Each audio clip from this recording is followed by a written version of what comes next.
We're back. Oh my goodness. Welcome to the show. We have both Jennifer and Penny with us, who you've seen in the film. And then Jennifer also wrote the script. It's so great to have you guys with us today. Thank you for being here. Thank you for being here, Jennifer. Hi. Hi. Hi, Anthony. Hi, Leah. Thanks for having us. Oh, it's an echo. Okay. Okay, I'll get started.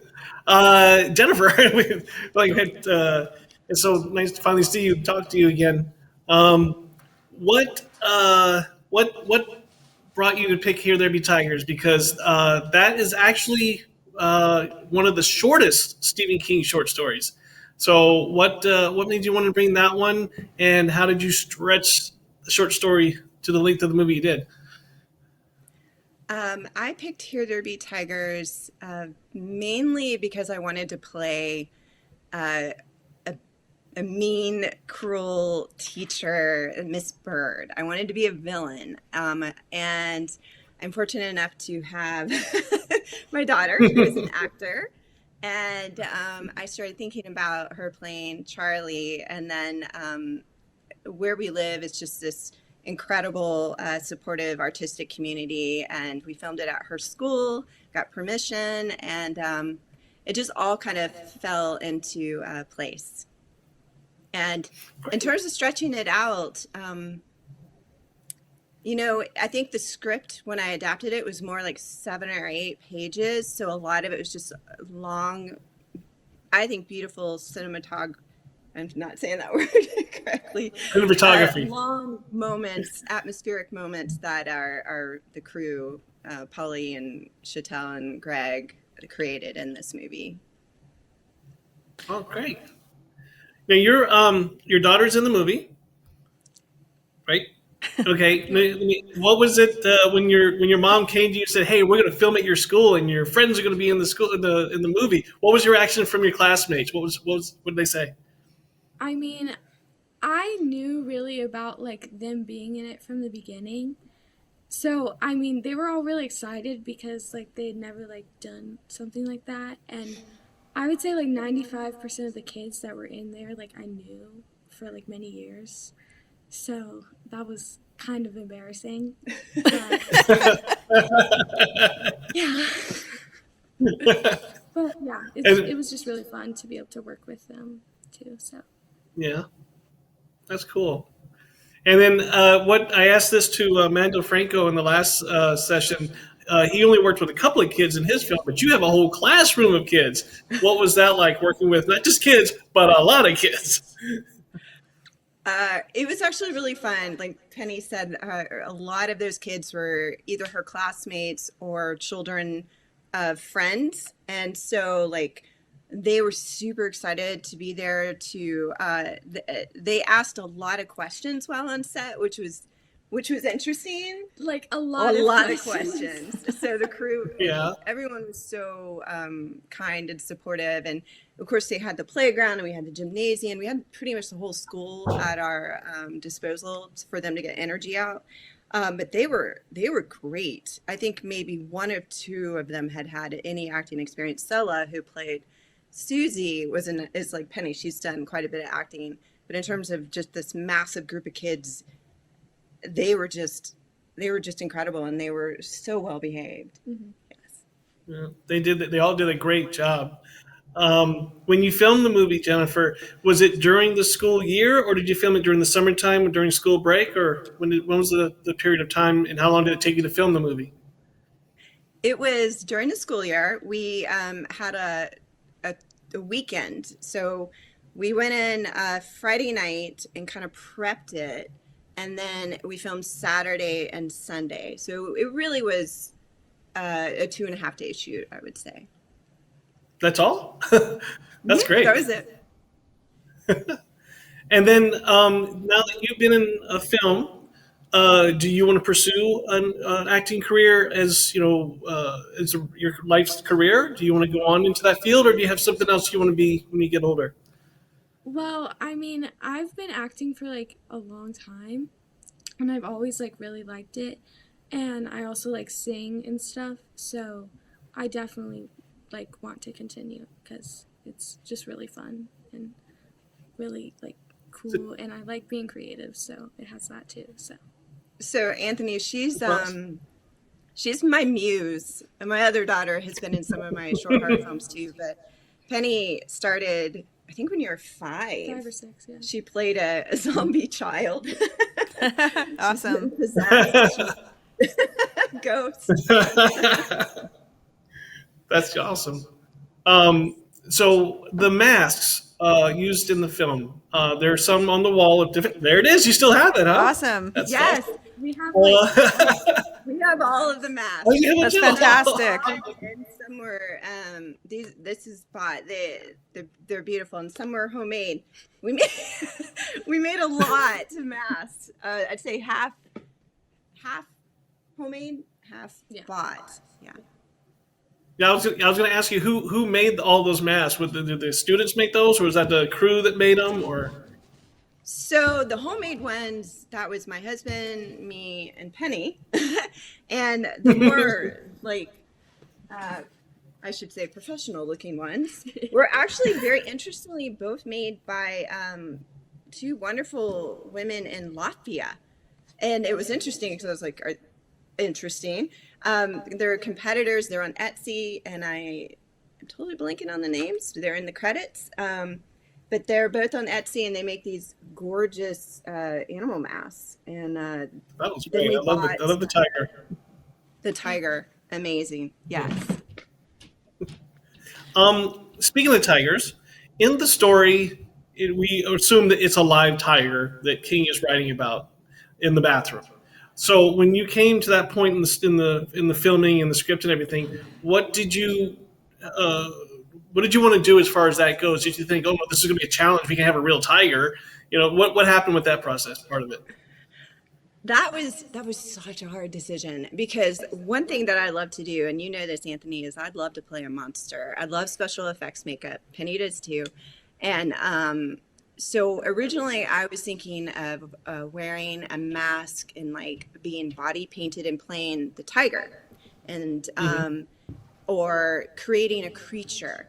And I was just trying to figure it out. Should I go that route, or should I, in terms of cost, what might make more sense? And then when I saw the tiger mask, I just started doing research about a mask. I was like, I actually really love that symbolism, what that could mean for the story. And quite honestly, it made more sense cost-wise for what we were making and what we could afford. Why am I looking at you? What you could afford. You're going to work to pay it off. That kind of brings me to my next question. These dollar babies, they're on budgets. Some have big budgets. Some people have shoestring budgets. How did that work for you guys? Did you have like a fundraiser type thing, or did you just have backing, or how did that go? I am such a Stephen King fan, and I have been wanting to be in one of his films, shows, ever since I started acting. And I have actually auditioned for quite a few, which was maddening to not book any of them. And I did play a phoner and a background character in the movie Cell, which it was just like, oh my gosh, but I wanted a speaking role. And so finally I got to the point where I was like, I'm just gonna make my own Stephen King movie. And so I invested in myself, in my passion, in my interest, and I ended up producing the whole thing and paying for everything. Mm-hmm. And I know personally how big of a fan you are. Is there any female Stephen King characters that is either your hero, or or is it a great villain, or like Annie Wilkes or Rose the Hat? Anyone in particular you like? I mean, you kind of said the quintessential with Annie Wilkes. I love Carrie. Just the complexity of her character too. Yeah, like her. You're like, I have no idea what you're talking about. It is interesting because I started thinking one of the reasons why I made it a feminist adaptation is because he writes women beautifully, but of course, most of his young characters, other than Firestarter, her character and Carrie, it is adolescent boys. It's their experience. It's a man's experience. So I think that's one of the reasons why I wanted to make it a young girl's experience. But yeah, I would say probably Annie Wilkes she's just fascinating. And I think we're all a little bit of Annie Wilkes in our own way. yes. Now, one of the things I talk to a lot of fans about is parents who have kids and what is the proper age or the rough age of introducing Stephen King to them? Because I didn't read my first Stephen King story until I was 15. So is your daughter reading King now, or is she not quite ready yet? Or? I think she's like, no. So I have a daughter who's 15, and I gave her The Shining. I was like, I want you to, and this was when she was 13. I was like, this is one of my favorite books of all time. Try it. And she started reading. She was like, this is too scary. And so I figured she's more into fantasy. So with Penny, who's done a lot of horror, we just started watching horror movies, and then we'll start going into the books. But her introduction to a horror movie was freaky. It was not scary. It's not scary. But then Zombieland, so she's more like Zombieland. She's so horror good. comedy. But yes, I don't think there's like a genuine age limit thing with King. I feel like I found it when I was in middle school, so I would not want to tell any parents. I mean, you had classmates that were watching The Walking Dead when they were in like 3rd grade, so I wouldn't do that. Oh, wow. To everyone, they're their own. Yeah. Yeah. What was your first King book that you read, Jennifer? Night Shift. Night Shift was your first book? Yeah, I feel like I love his collections of short stories almost better than his novels, just because, wow, it's just like a roller coaster ride. Each different story. He's incredible, and I definitely have novels that I adore, but there's nothing better than sitting in and just flipping through and reading so many different stories. Yeah, I agree. All the different worlds that he creates. Yeah. And if you could do another King, either book or another Dollar Baby, what do you want to do? I prepped for this. I saw this question asked. You did, huh? You knew that question was coming, huh? I knew it was coming. Cycle of the Werewolf, Silver Bullet. Holy crap! Yes. Werewolf movie. I love the movie version that they did, but it needs. Yeah, we need to do it with adolescent girls and women. All people. No.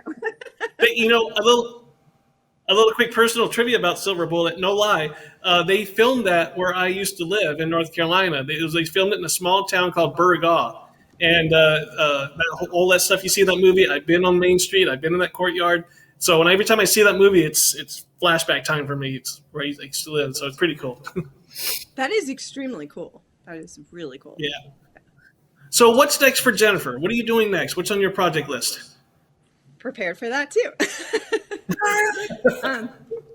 First off, I want to give a shout out to Polly Chattel, who is a director on Here, There Be Tygers. She's absolutely amazing. She is an author too, besides a filmmaker. This is her first book called I'm going to mispronounce it. The Cultist? Is that what it says? Very good actor who mispronounces certain words. The Occultist. Polly, you're watching and you're like, oh my God. She's brilliant. Check it out. Okay. I love Polly. And then I wrote a feature screenplay. That's what I'm doing mainly these days, is writing feature screenplays. And my first one was adapted into a movie called The Nest. That is coming out. Thank you. It's creepy. Coming out everywhere. July, I believe 26th is its release date. It's called The Nest. Okay. I feel like I always feel a little shame when I get promotions. But also too, like snooping around on your IMDb, it says that you got a part in Halloween Kills in 2021 later this year, and I'm not. Well, take it off your IMDb, girl, because I'm gonna ask about that. I mean, what can you say about it? I mean, is there anything you can say? is a teeny part, So but I'm in that's the movie. awesome. I have a friend who watched the movie, higher up, obviously, than me, and I made the cut, and it was amazing, absolutely amazing. It just, That's awesome. for me as a horror fan. And for that franchise. That's like a dream come true. You're going to be on screen with and Michael that Myers. franchise, and those actors, the actress. Yeah, you have to sign a non-disclosure agreement. Yeah. Say much, but it was utterly amazing. Well, maybe we can reconnect after it comes back out, so you can we can fangirl out and you can tell us all about it. I will tell you everything once it's out. One last question for your daughter. Do you have any projects coming up? Any acting or any films or anything coming up next? I mean, I'm just like taping auditions when they come, like doing all that stuff for now. So hopefully stuff soon. Yeah. She gets a lot of auditions. Yeah. A lot of opportunities. How many films have you done, Penny? I mean, or parts TV? She's in The Nest. She and I did not cast it. Was just a screenplay writer. It was just out.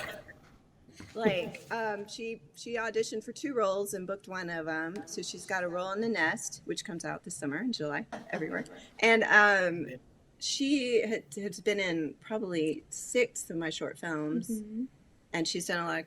Here I am. I've done a lot of. Mom geeking out. I mean, commercials.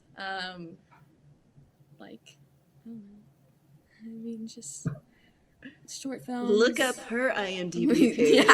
Yeah, look I'm going to go look afterwards. Yeah.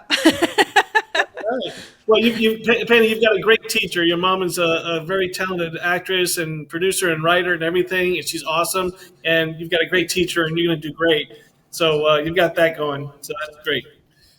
Yeah. Thank you, Anthony. Thank you. Congrats on your book. Your book's amazing. Oh, thank you for being part of it. I'm glad you enjoyed it. And anything about the Dollar Baby Fest that you've been watching tonight that you enjoyed most? Anything that you've? Yes, I'm so impressed. And Penny, I guess you have watched Stephen King. She was sitting beside me when we were watching Gray Matter, and she was just like, "Mama!" I'll have to watch it. So, congratulations. Gray Matter scared me. We're both kind of like clutching each other, and Penny is now Stephen King. So I hope you both tune in. I hope you guys tune in for tomorrow and Sunday, because there's a lot of great stuff coming, a lot of surprises, and you're just all in for some great treats. So there's some really great stuff coming these next 2 days. And we're really happy you guys are a part of it. Thank you for doing this. Thank you so much for being a part of this. It was so lovely to meet you face to face after all the emails and tweets. Yeah. You guys are awesome. Bye. Thank you guys. Bye.